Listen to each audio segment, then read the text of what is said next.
Every year, Israel marks its Independence Day with a demonstration of strength. The fighter jets send the message that this country can master any conflict. All this while Israelis celebrate what is now the state's 75th anniversary. They can be proud of the prosperity that's been achieved, yet they're still struggling with unresolved conflicts. Israel has made some peace deals, but not with its closest neighbours, the Palestinians. The violent conflict keeps on erupting. Then there are the deep divisions in Israeli society linked to ultra-Orthodox factions and Zionist extremists. Hundreds of thousands have been protesting government plans to, in their eyes, weaken democracy. What's happened to the dream of a Jewish state, with Israel more polarised than ever before in its history?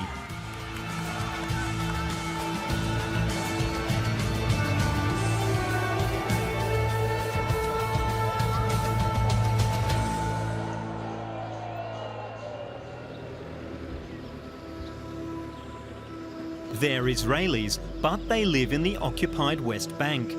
New settlements like Kedumim, close to Nablus, are set up each year, widely considered illegal under international law. The Israeli settlers now number over 700,000. When I came here, there were maybe 100 Jews. I see here 2 million Jews. I see here 3 million Jews. Many more millions of Jews. This is my vision.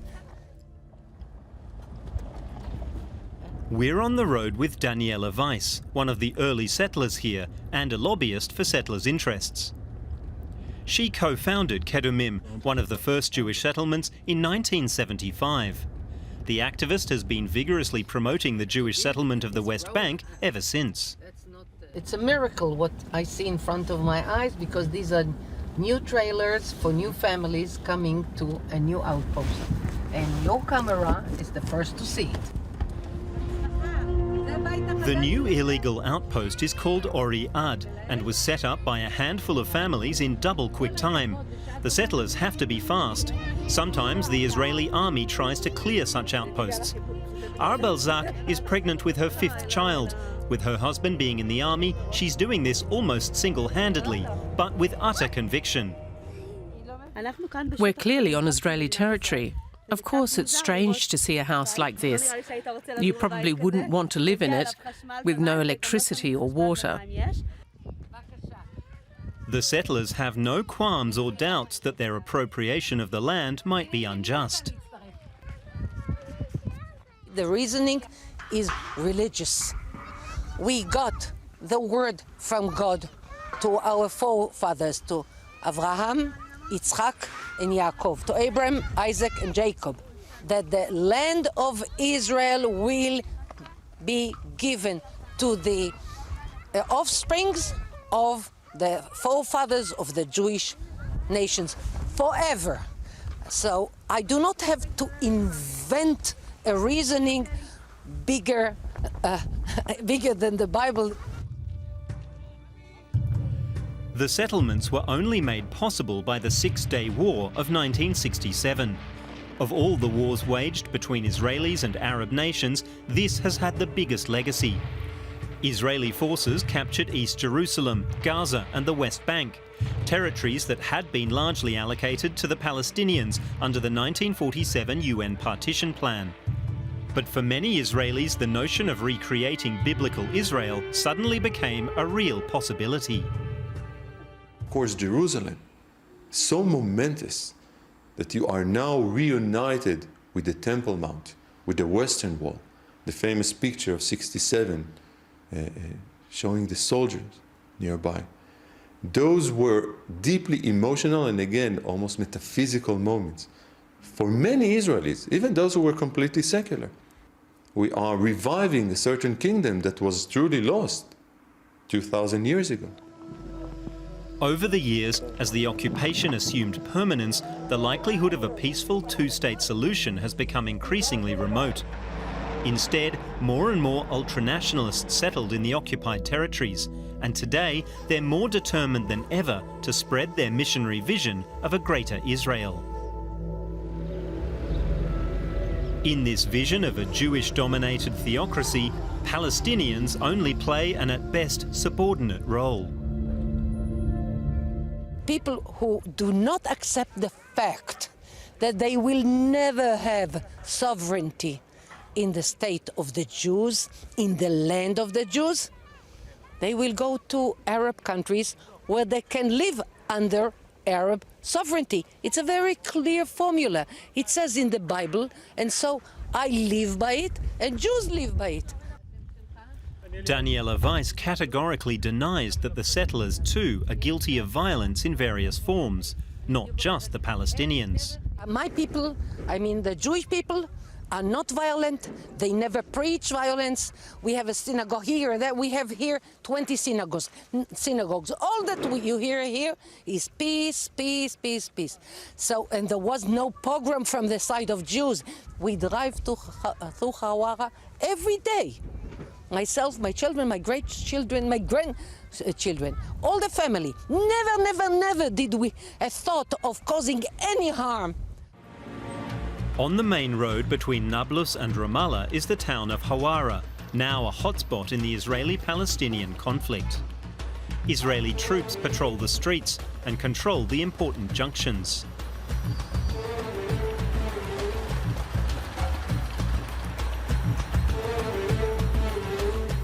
The Israelis want their children to live in peace, security and stability. But I also want my children to live like that. I'm just as concerned about the future of my children as the Israelis are about theirs.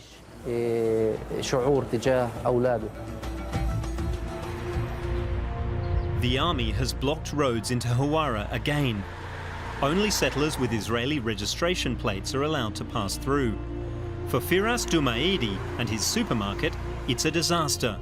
For months, the town has been in the grip of terror and violence. Business has hit rock bottom.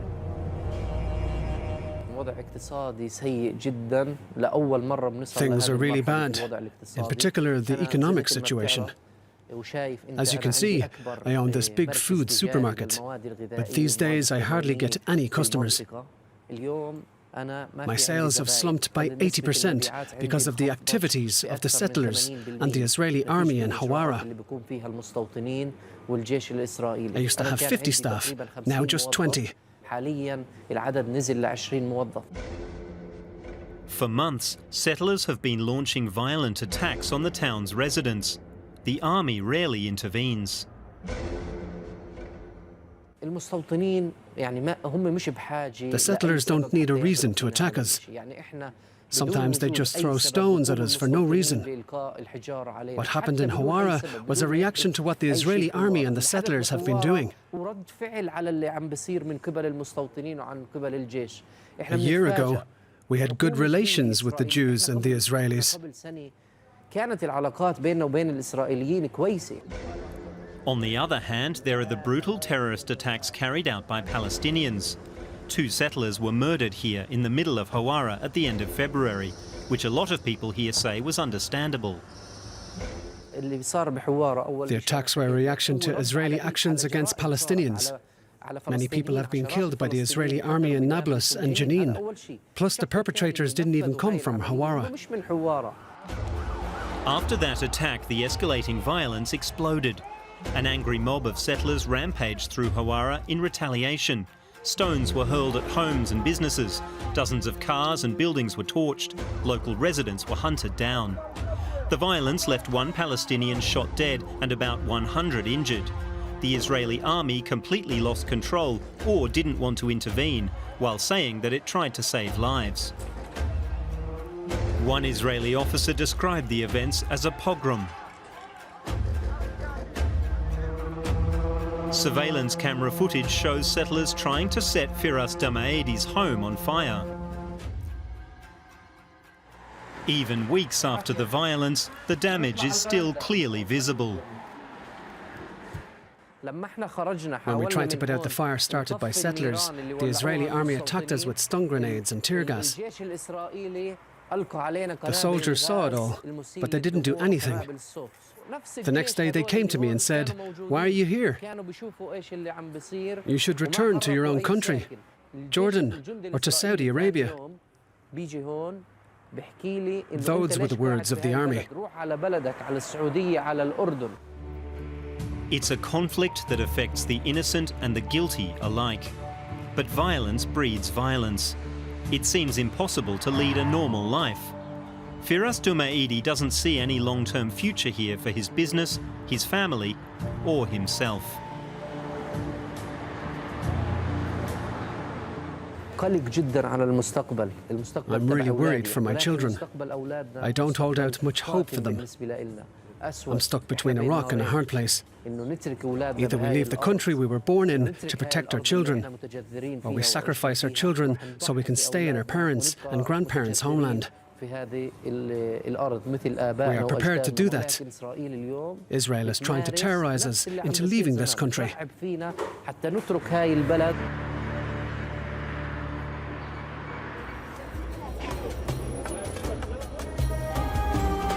Along with these external conflicts, Israel also faces domestic ones, like that surrounding Jewish identity. The influence of ultra-Orthodox Jews is increasing. They make up a rapidly growing proportion of the population, currently 14%. Their lives revolve around prayer. In school, they study the Torah, not English and math. They're exempt from military service. If at all, it tends to be the women who have regular jobs. It's like a parallel universe. I'm sure that one day the Messiah will come, and when he comes, we will be delivered from all our troubles. Those who have followed the Torah's path will triumph. Those who haven't will disappear. Yoelish Kreuz has 18 children and 6 grandchildren. He lives with his wife and the underage children in the Mea Shearim district of Jerusalem, in 2 rooms and something like a sleeping cell. He does occasional odd jobs. His family live in precarious economic circumstances. Kreuz belongs to the Eda Haradit religious community. They completely reject the Israeli state. Their hope is that the Messiah will come and establish his kingdom here. The state of Israel is the biggest catastrophe that could happen to the Jewish people. I have no choice. I live here because I was born here and can't leave. I try to live with it by not taking anything from the state. If you don't have any contact with the state, you can be sure that you will remain Orthodox. But that doesn't stop Kreuz and thousands of his fellow believers protesting against the secular world out there and its sinful trappings. Ultra-Orthodox Jews in general adhere solely to kashrut laws, which lay down what's kosher and what isn't. And smartphones providing internet access are definitely not. Only kosher devices are permitted, and only then for important phone calls. The internet, it's a waste of time and is full of bad things. It's without decency and morals, and full of evil opinions. It makes you addicted. It's led to many divorces. You become dependent on it and stop living. The rejection of the modern secular world sometimes leads to violent protests. Among the targets of the Eda Haradit group's anger, a tram passing through their district. And recently, businesses selling non-kosher smartphones went up in flames. Another segment of the ultra-Orthodox population is willing to get involved in politics. The Shah's Party and United Torah Judaism are part of Prime Minister Benjamin Netanyahu's governing coalition. Their communities and Torah schools receive subsidies in return for their votes, as well as other privileges and influence on religious rules. The influence of the ultra-Orthodox goes back to the birth of Israel, prompting the country's founders to cede them significant power and refrain from creating a written constitution, a mistake that's come back to haunt the country. Ben-Gurion did not see that coming. He thought that by firmly establishing secular Zionism, by almost sanctifying the state, creating a sort of civil religion, we might find a good substitution. And there will be some ultra-Orthodox, there will be some religious and national religious, but it will really be at the outskirts of that. Secular Israel, most prominent in Tel Aviv, feels increasingly constrained by ultra-religious communities. They, in turn, have long found the permissive lifestyle of the beachside city objectionable.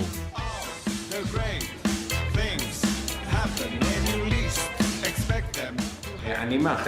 I wish the state of Israel will be governed by more women and gay men, because neither we nor women are usually interested in war.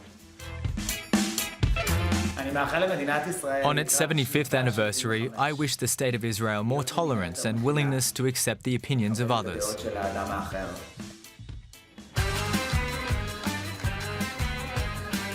Roy and Ohad have been together for 14 years. The couple run a bridal fashion business in Florentine, one of the hippest districts of Tel Aviv. Ohad got the idea 12 years ago when he started working as a personal shopper for brides, acting as their right-hand man, looking after the dress, makeup, jewellery and hairstyling. Now, wedding dresses are the main focus, but not just any old designs. We've taught brides to become smart brides. Our studio has the most expensive dresses made by Israeli designers. We sell them at half price. Instead of the dresses being worn once and then ending up in the trash, they get worn a second time. Their second line of business is Oro, a counselling firm for shared parenting.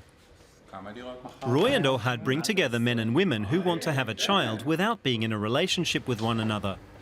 After artificial insemination, mother and father take turns raising their biological child. Marriage is a model that's losing relevance. Nowadays, we realise that getting married and having children don't necessarily have to be connected.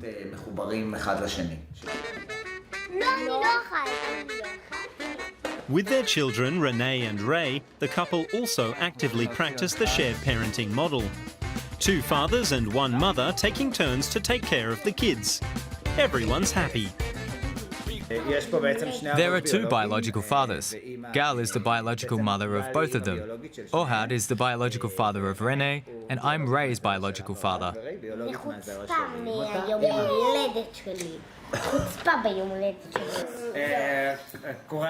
That's not a problem in their immediate social environment. I'll ask the kids. Does anyone at kindergarten think it's strange that you have a father and a father? Yet violent hostility is increasing around the country. Homophobic views have become socially acceptable. In our liberal Tel Aviv bubble, we don't feel it as much. Though last week, homosexuals got their windows smashed and gay pride flags were burned. We have to fight so we don't lose what we have achieved. There are religious groups who want to roll things back. They want to repeal liberal laws. They want to introduce therapy to convert gay people. And they don't want to fund medication for transsexuals or anything else that we have achieved.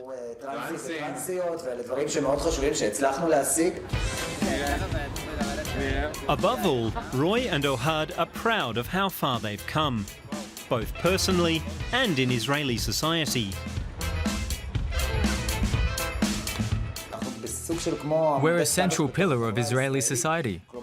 We have put down roots and serve in the military too. We're an important part of the Israeli mix. Kibbutz communities are also part of the Israeli mix. This is Yiron in the northern tip of Israel. The hills on the horizon are part of Lebanon. Founded in 1949, Yiron is almost as old as the State of Israel itself, and one of the few kibbutzes that have made the move into the modern era. I wish Israel to grow and succeed and to bring good things to the people that live here, regardless their religion, their faith. Simcha Shor runs a startup in the middle of the kibbutz.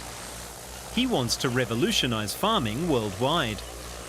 His drones can identify pests or errors in irrigation or the use of fertilizers, and can even be used for spot spraying with pesticides.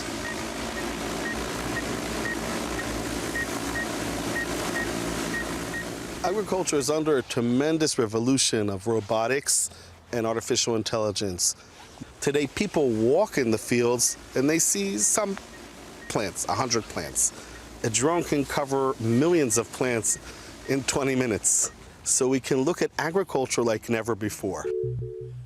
The startup is housed in the community's old cowshed. The kibbutz is also the company's majority owner. We are sitting in the dairy farm.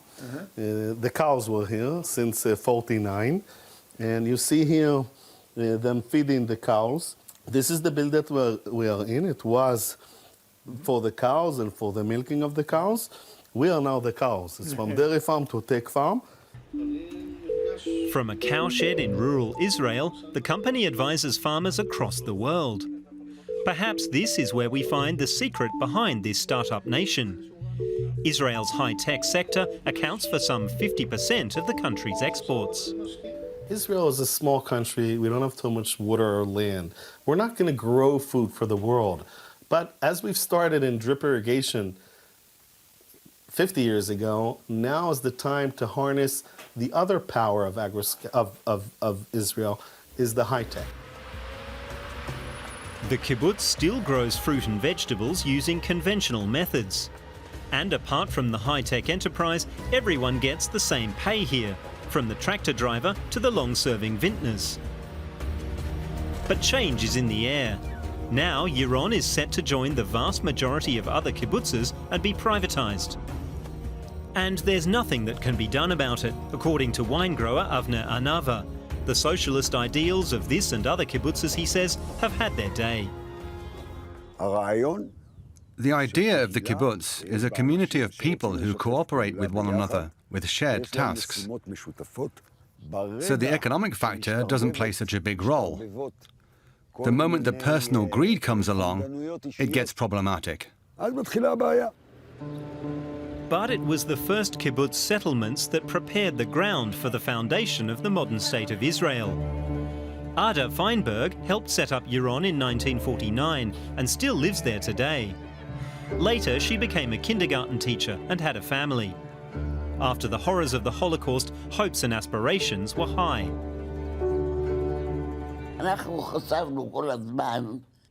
We've always thought that we weren't just founding a kibbutz, but a state.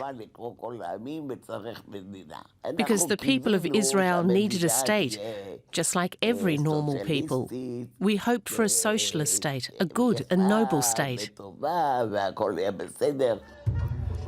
But as it celebrates its 75th anniversary, this is a state that risks losing its good democratic core. Israeli society is fragmenting. Hundreds of thousands have been holding weekly protests against government plans to dismantle the separation of powers. People from all walks of society, judges, civil servants, business people, retirees, students, soldiers. Never has such a broad base rallied behind a common goal like this. Many had never attended a demonstration before. But this is about nothing less than democracy itself. The goal is to live in a country that blends Western democracy and liberalism with Jewish values, blends them together. It works great until somebody tries to break it apart. Israel Shafir could have just withdrawn to his retirement residence in Beit Uziel and do what the 70-year-old pensioner likes doing most, tending to his olive trees with his grandson Matan. Shafir, or Reilik as he's popularly known, is a highly decorated former fighter pilot and commanding officer. He spent decades serving a country that is now falling apart. The ideals and the social cohesion may break into ideas that are not connected together, like liberal democracy with theocracy, orthodox theocracy, or even development of messianic Judaism. Reilich took part in many air battles for Israel. Now he once more feels a sense of duty to fight for his country. As a fighter pilot, your DNA is to take off and stop any threat coming from the outside world into the country. And now, I'm 70 years old, there's a threat to this country. This time it comes from maybe within, but the DNA stays the same.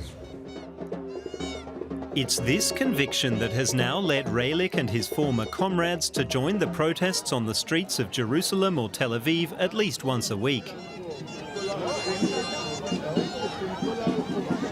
We are here today to support the Supreme Court and the judicial system against destruction that is planned by the coalition, which plans to change the structure of how Israel is run. The government is indeed intending to fundamentally alter the judicial political balance of power.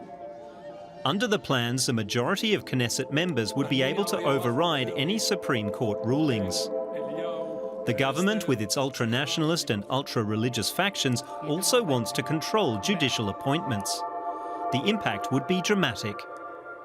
The agenda of this coalition, especially the leaders of this coalition, is to eradicate Israel's democracy. There will be no democracy if they succeed.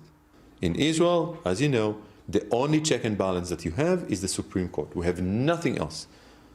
Eradicate that, and there is no democracy. Clearly, the establishment of the state in 1948 had a further shortcoming. David Ben-Gurion and Israel's other founders omitted certain checks and balances in the separation of powers. A written constitution, a second chamber, a constitutional court. How could that happen despite the appalling example of the Nazis and their rise to power after abolishing democracy by democratic means? Israeli Zionists felt that in some ways they are immune to that. We have learned that lesson so well from the outside, being the victims of that. How on earth is that even thinkable that we will do the same? But of course, that is a fantasy. We are all humans and we are all flawed. And yet Israel's democracy has shown strength in this time of crisis. The protesters have won an interim victory. The government has suspended part of the planned judicial reform. But in another section, it still plans to curb the powers of the Supreme Court and limit the separation of powers. The protests continue. People know that the situation remains a precarious one. But events have also given rise to a sense of shared responsibility. Perhaps that will help to solve Israel's other problems too.